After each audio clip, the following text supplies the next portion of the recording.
Hello everyone, my name is Tita Sawa Satyani. I'm going to tell you about Fox and a cat.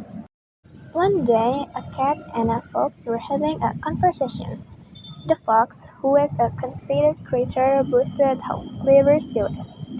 Why, I know at least 100 tricks to get away from our mutual enemies, the dogs, she said. I know only one trick to get away from dogs, said the cat. You should teach me some of yours. Well, maybe someday, when I have the time, I may teach you a few of the simpler ones, replied the fox airily. Just then, they heard the barking of a pack of dogs in the distance. The barking grew louder and louder.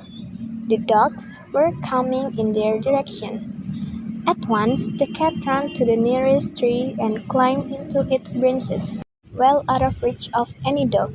This is the trick I told you about, the only one I know, said the cat. Which one of your 100 tricks are you going to use? The fox sat silently under the tree, wondering which trick she should use. Before she could make up her mind, the dogs arrived. They fell upon the fox and tore her to pieces.